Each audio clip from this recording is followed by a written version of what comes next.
Yes. Assalamualaikum warahmatullahi wabarakatuh. Waalaikumsalam warahmatullahi wabarakatuh. Selamat malam semuanya. Di sini kami akan mempresentasikan materi biosel dan molekuler, yaitu proses ekspresi gen pada sel prokaryotik dan sel eukaryotik. Next.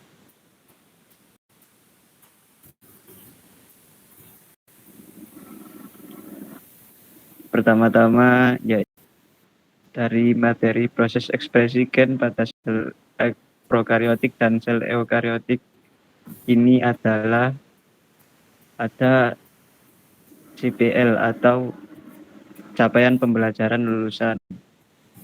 Capaian pembelajaran lulusan pertama yakni mengembangkan pemikiran logis, kritis, sistematis, dan kreatif dalam melakukan pekerjaan yang spesifik di bidang keahliannya. Dan capaian pembelajaran lulusan yang kedua yaitu mampu mendemonstrasikan pengetahuan biologi pada tingkat molekul, sel, dan organisme serta interaksinya dengan lingkungan. Next. Yang selanjutnya yaitu capaian pembelajaran mata kuliah. Salah satunya adalah mahasiswa dapat menganalisis struktur dan fungsi molekul biologis yang penting dalam sel. Selanjutnya, mahasiswa dapat menganalisis interaksi antar molekul dalam sel dan dampaknya terhadap fungsi seluler. Selanjutnya akan dilanjutkan oleh rekan saya. Baik, yang selanjutnya adalah proses ekspresi gen pada sel prokaryotik dan sel eukaryotik. Mahasiswa mampu, yaitu yang pertama, mahasiswa mampu merinci tahapan transkripsi. Kedua, menjelaskan fungsi masing-masing komponen transkripsi. Tiga, memerinci tahapan translasi. Empat, menjelaskan fungsi masing-masing komponen translasi. 5. Membandingkan proses ekspresi gen pada sel prokaryotik dan sel eukaryotik. Next.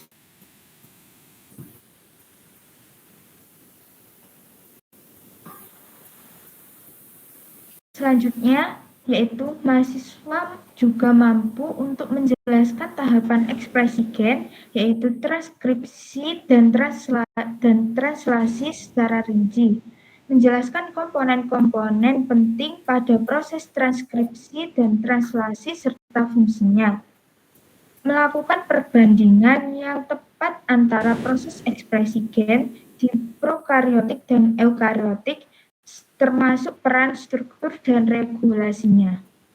Selanjutnya dijelaskan oleh rekan saya. Ya, oke. Pada pekan lalu kita sudah membahas bagaimana struktur DNA dikemas secara 3 tahap, mulai dari helix ganda DNA yang melilit protein histon membentuk nukleosom hingga membentuk serat kromatin yang lebih padat. Nah, pada pertemuan kali ini kita akan melanjutkan pembahasan ke tingkat yang lebih tinggi dalam DNA, yaitu adalah kromosom teritori. Yang disinilah masing-masing kromosom itu ternyata nggak tersusun secara acak, melainkan menempati wilayah tertentu yang teratur di dalam nukleus. Pada gambar yang pertama, slide yang sebelumnya, yaitu, nah, dari sini kan ada bentuk bola besar. Nah, ini termasuk dalam inti sel atau nukleus. Nah, di situ ada di sayap kan itu ada bagian menunjukkan bagian sisi dari nukleus. Ya, strukturnya itu mirip sama benang-benang kusut warna coklat kuning keemasan. Itu isinya ya. Nah, struktur benang-benang itu adalah DNA yang dipadatkan menjadi kromatin dan disusun dalam bentuk kromosom. Nah, Jadi di situ kan ada tulisan kromosom teritori. Nah, pasti itu kromosom teritori. Kromosom teritori itu merupakan wilayah spesifik di dalam nukleus yang ditempati oleh satu kromosom selama fase interfase atau saat sel tidak membelah. Nah, meskipun kromosom dalam masa interfase tidak terlihat seperti zat yang padat, nah mereka itu masih terorganisir atau tidak saling menyatu satu sama lain. Nah, mengapa sih perlu adanya kromosom teritori? Nah, agar proses ekspresi genetik itu terjadi secara efisien dan mencegah interferensi antar kromosom yang bisa menyebabkan mutasi atau kerusakan pada DNA dan memudahkan enzim-enzim sel untuk membaca, menjalani, dan memperbaiki DNA. Seperti itu.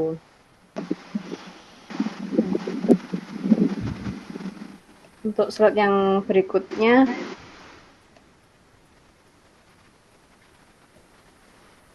nah, gambar ini adalah tahapan sebelum gambar pertama ya, yang menunjukkan sebuah susunan seluruh kromosom. Jadi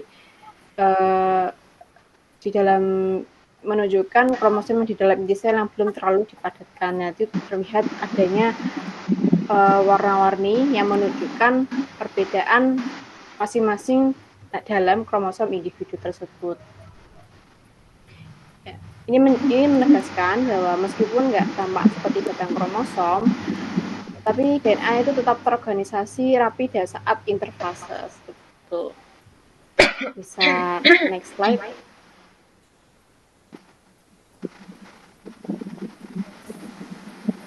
Nah, dari gambar model ini menunjukkan urutan organisasi DNA dari bentuk paling sederhana, mulai dari DNA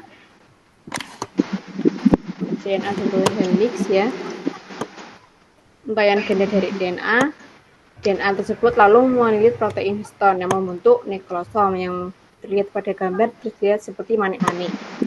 Nah, nukleosom yang gambarnya itu seperti manik-manik itu tadi dirapatkan hingga membentuk kromatin. Dari kromatin tersebut dikondensasi lebih lanjut menjadi bentuk yang lebih utuh yaitu kromosom. Next.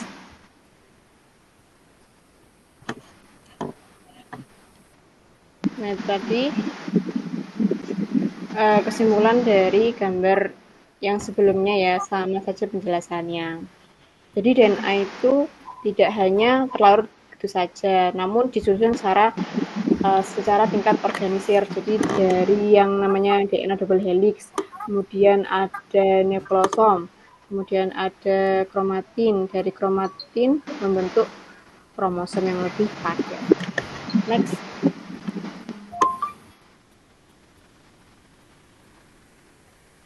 Nah, di slide tersebut terdapat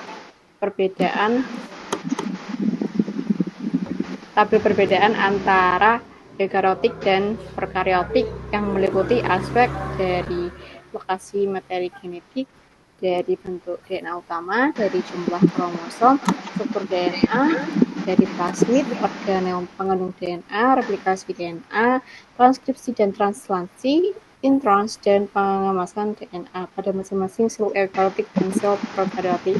Bisa dibaca sendiri ya sesuai sama slide tersebut. Selanjutnya dijelaskan oleh teman saya. Untuk selanjutnya, kita akan membahas mengenai materi dari genom, transkriptom, dan proteom atau omics. Nah, pada materi ini kita akan menjelaskan 5 submateri, yaitu yang pertama ada genomics, epigenomics, transkriptomics, proteomics, dan metabolomics. Nah, pada genomics ini itu merupakan materi mengenai seluruh genom suatu organisme, yaitu kumpulan lengkap DNA termasuk semua gennya. Kemudian pada epigenomics ini nanti fokus mengenai modifikasi kimia DNA dan histon yang mempengaruhi ekspresi gen tanpa mengubah urutan DNA itu sendiri. Kemudian ada transkriptomics atau transkriptomika, ini akan berfokus pada semua RNA yang diekspresikan dalam suatu sel atau jaringan pada suatu waktu tertentu. Kemudian ada proteomics. Ini nanti akan berfokus mengenai keseluruhan protein yang diproduksi atau dimodifikasi oleh suatu organisme atau sistem biologis. Kemudian yang terakhir ada metabolomics. Metabolomics ini yang nantinya akan berfokus pada semua metabolit kecil atau produk metabolisme dalam sel, jaringan, atau organisme. Nah, tujuan dari integration of multi-omics data ini yaitu untuk menggabungkan data dari epigenomics, genomics, transcriptomics, proteomics, dan metabolomics untuk mendapatkan pemahaman mengenai sistem biologis yang lebih menyeluruh. Nah, untuk nucleic acid based methods itu akan berfokus pada 3 teratas, yaitu genomics, epigenomics, dan transcriptomics. Nah, untuk materi selanjutnya akan dijelaskan oleh rekan saya.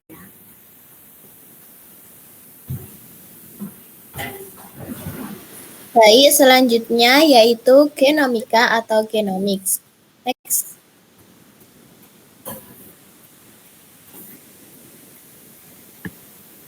Next.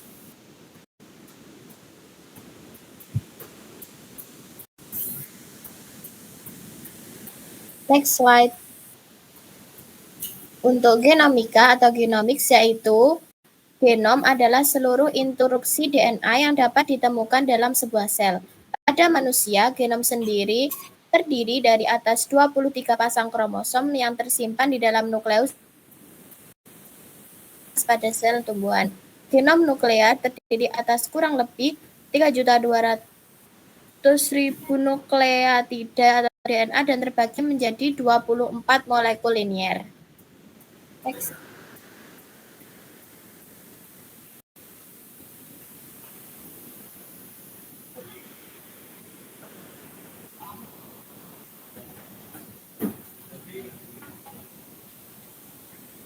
Next slide. Kemudian transkriptom. Transkriptom adalah keseluruhan RNA yang ditranskripsikan dari genom dalam suatu sel pada kondisi tertentu. Transkriptom mencakup yang pertama mRNA atau RNA pembawa informasi, yang kedua tRNA, RNA, dan RNA non-coding lainnya seperti miRNA, siRNA, dan incRNA. Untuk itu, catatan terpentingnya, transkriptom itu bersifat dinamis, yang artinya berubah tergantung pada jenis sel, waktu, dan kondisi lingkungan. Studi transkriptom dilakukan dengan teknik seperti RNA-seq atau mikroarray. Next, selanjutnya akan dilanjutkan oleh rekan saya.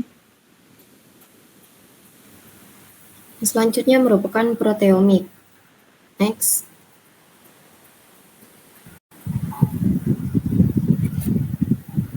Nah, di sini terdapat tabel yang menampilkan perbandingan antara genom, transkriptom, dan proteom. Genom mewakili seluruh informasi genetik dalam DNA bersifat statis atau bisa disebut relatif, tidak berubah antar waktu atau kondisi.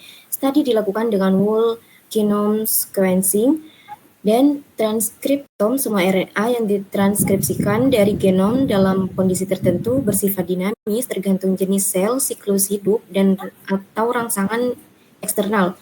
Dianalisis dengan RNA-seq atau mikroarray. Yang ketiga yaitu proteom, mencakup seluruh protein yang diekspresikan oleh sel atau genom, bersifat sangat dinamis, dipengaruhi oleh regulasi translasi dan pasca translasi, misalnya modifikasi kimia, degradasi protein. Dipelajari menggunakan teknik seperti mass spectrometry, mengidentifikasikan dan mengkuantifikasikan protein dengan presisi tinggi. Next.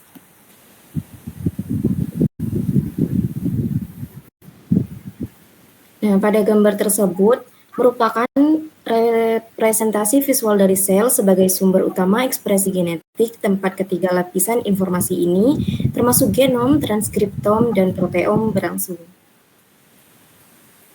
Selanjutnya akan dilanjutkan oleh rekan saya. Baik, selanjutnya adalah proses ekspresi gen. Bisa di next? Oke.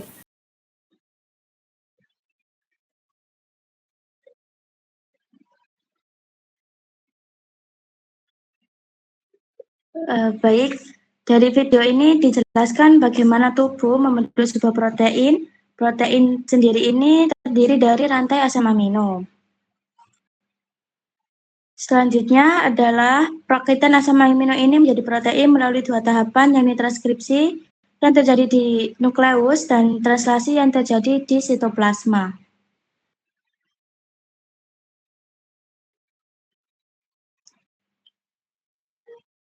Proses transkripsi ini mengubah gen yang ada di DNA menjadi RNA atau RNA messenger.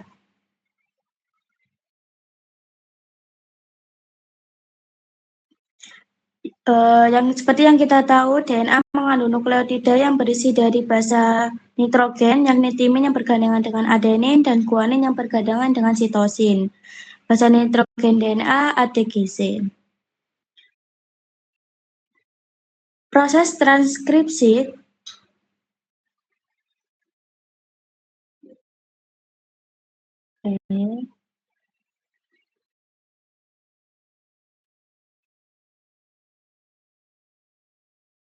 Proses transkripsi diawali dengan pembukaan dari untaian DNA yang dilakukan oleh RNA polimerase. Protein polimerase ini akan menempel pada template DNA yang selanjutnya akan melakukan pembacaan sehingga menghasilkan RNA messenger. Perlu diketahui juga, kodon adalah 3 urutan nukleotida yang sesuai dan bisa disebut juga dengan triplet nukleotida.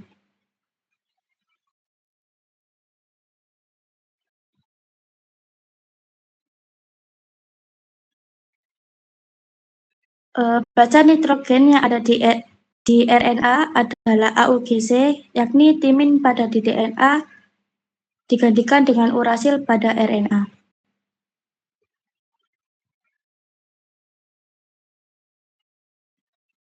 Perlu diketahui juga, untaian panjang DNA terdapat bagian intron yang tidak digunakan sebagai cetakan sehingga akan dihilangkan, dan selanjutnya ekson akan bergabung satu sama lainnya.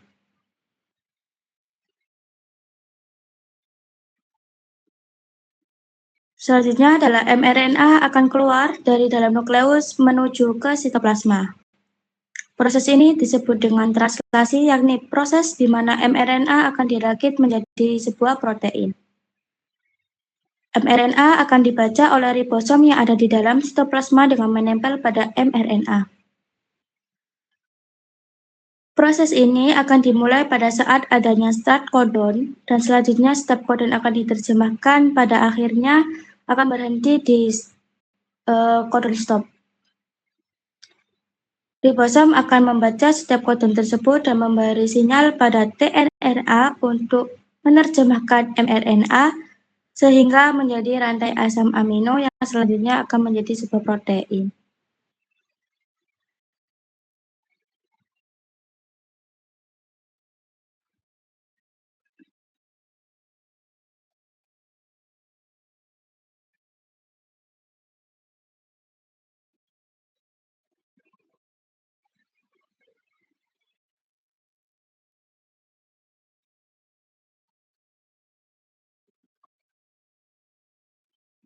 Baik, bisa tolong diperlihatkan juga video selanjutnya.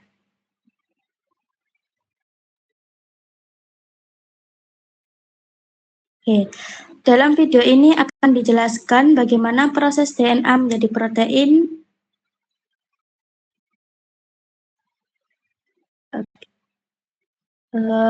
Manusia memiliki 23 pasang kromosom atau 23 pasang kromosom atau 46 kromosom.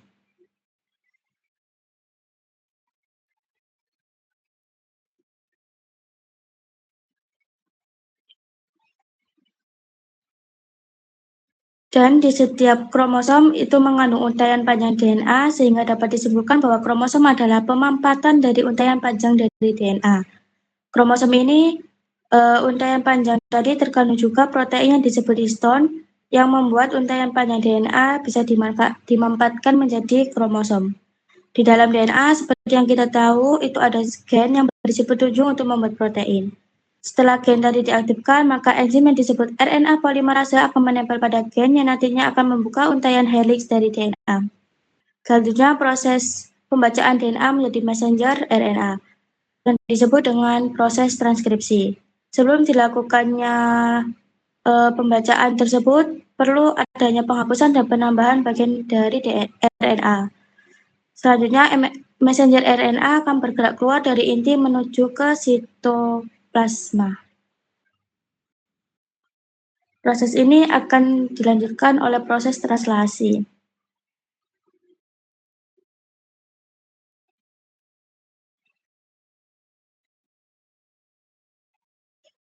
Oke, di sitoplasma ini pabrik protein yang disebut dengan ribosom akan membantu proses penerjemahan mRNA menjadi rangkaian asam amino.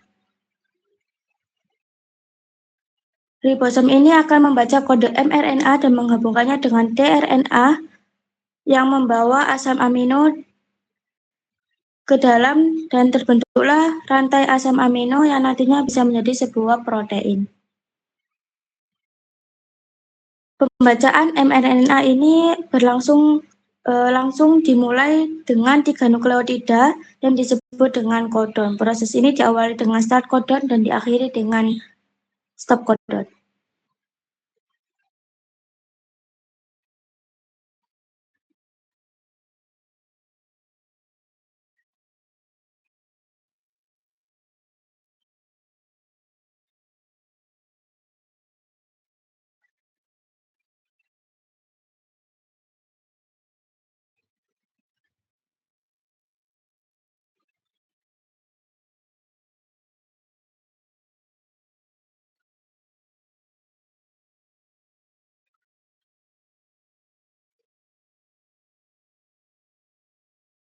Oke, bisa di next.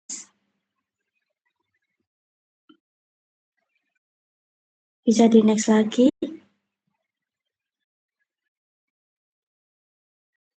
Oke, selanjutnya.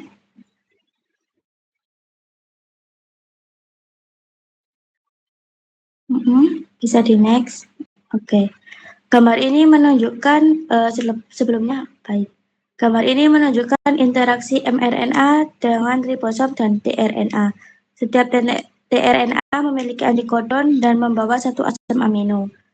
tRNA cocok dengan kodon di mRNA dan menyusun asam amino dalam urutan yang tepat. Baik, selanjutnya akan dilanjutkan oleh rekan saya. Selanjutnya, kita akan membahas elongasi protein dan terminasi sintesis protein selama translasi. Mungkin bisa di-zoom gambarnya.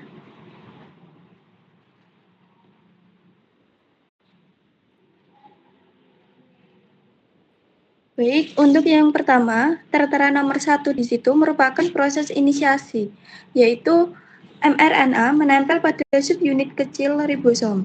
Selanjutnya, tRNA inisiator yang membawa asam amino metionin atau AUG menempel pada kodon start di mRNA. Selanjutnya, tahap kedua, subunit besar ribosom membentuk kompleks inisiasi. tRNA inisiator menempati situs P atau peptidil pada ribosom. Situs P atau P-set di situ tertera. Selanjutnya, ketiga ada tahap elongasi, yaitu tahap di mana tRNA masuk ke situs A atau aminoasil pada ribosom. Pada tahap keempat, asam amino pada tRNA di situs P dan tRNA di situs A membentuk ikatan peptida baru dan melekat di situs A pada tRNA. Dapat dilihat pada nomor kelima. Selanjutnya, nomor keenam, ribosom bergerak maju satu kodon sepanjang mRNA. tRNA yang sebelumnya di situs P berpindah ke situs E dan keluar dari ribosom. Sedangkan tRNA yang membawa rantai polipeptida berpindah dari situs A ke P. Proses ini akan berulang terus hingga berakhir. Ketujuh, ketika ribosom mencapai codon stop pada mRNA, lalu faktor terminasi masuk ke ribosom menyebabkan pelepasan rantai polipeptida dari tRNA. Setelah dilepaskan, ribosom, mRNA, dan tRNA terlepas satu sama lain dan akan mengalami pemrosesan lebih lanjut menjadi protein fungsional. Oke, bisa di next.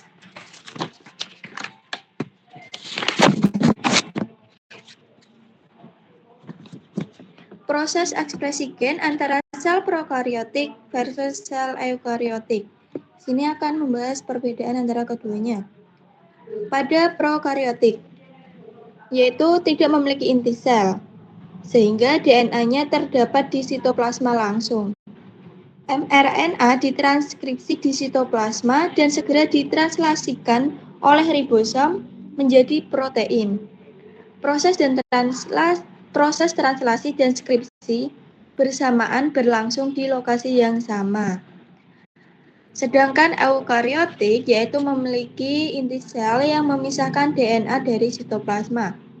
DNA berada di dalam nukleus.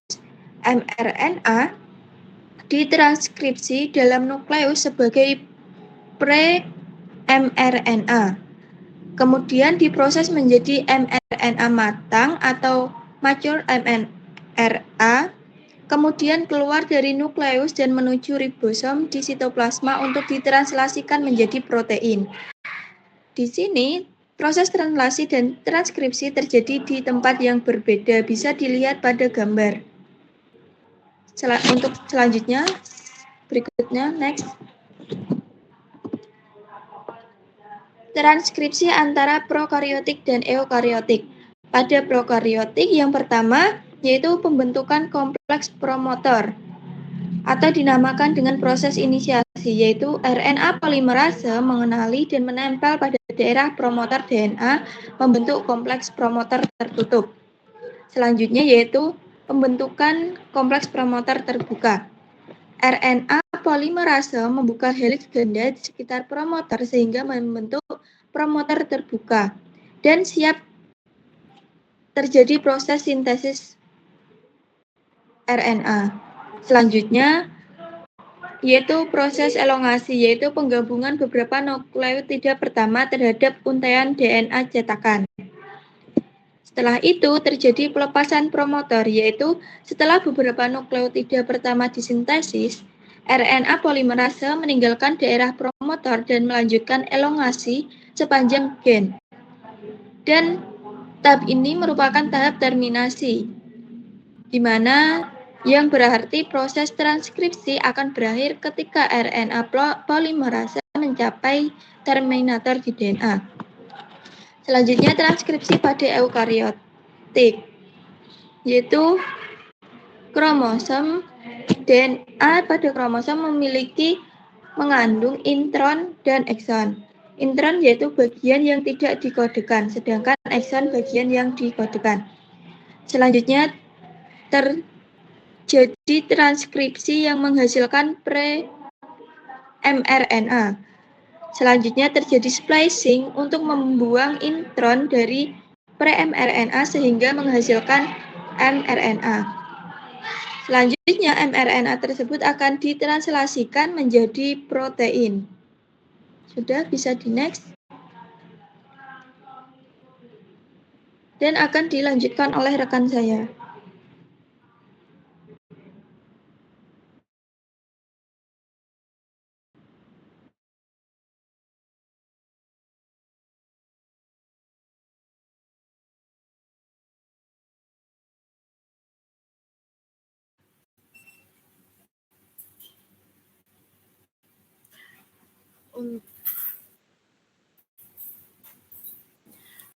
Untuk materi selanjutnya, kita akan mengetahui materi secara lebih jelas melalui video YouTube yang sudah tertera.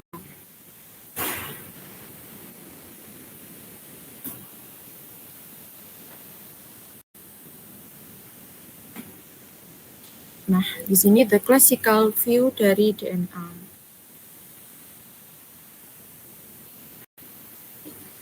Nah, DNA ini memiliki struktur dasar, yaitu terdiri dari 4 basa nukleotida,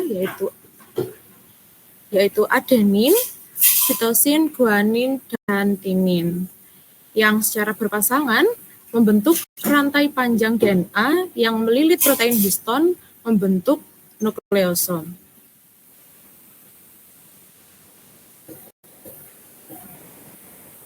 Nah, nukleosom ini akan membungkus sekitar 146 pasangan basa DNA.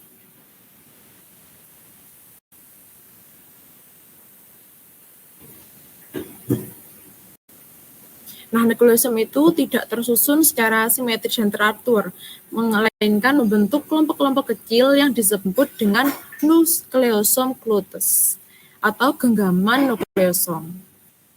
Nah, kelompok-kelompok ini nanti akan membentuk struktur yang lebih besar yang disebut dengan chromatin nanodomains.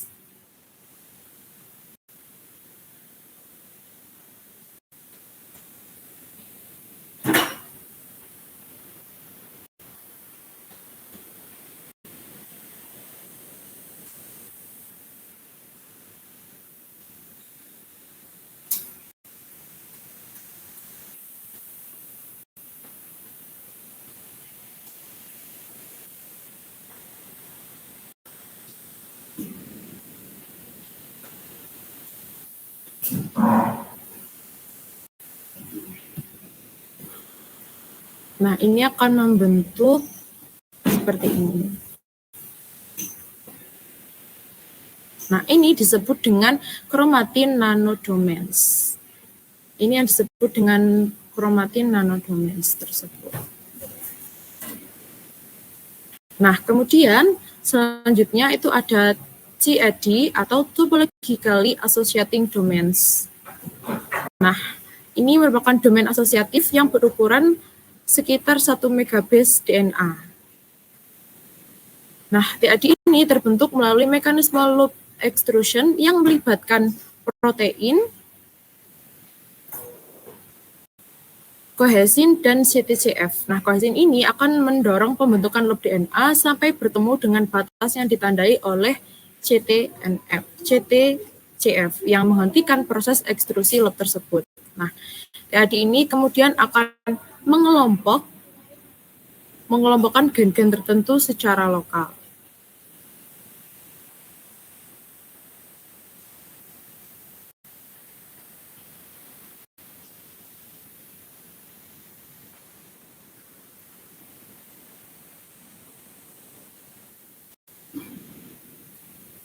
Nah, selanjutnya TAD ini akan dikelompokkan dalam 2 kompartemen berbeda, yaitu kompartemen A dan kompartemen B. Yang kompartemen A ini kaya akan gen aktif dan kompartemen B mengandung gen yang sebagian besar itu tidak aktif.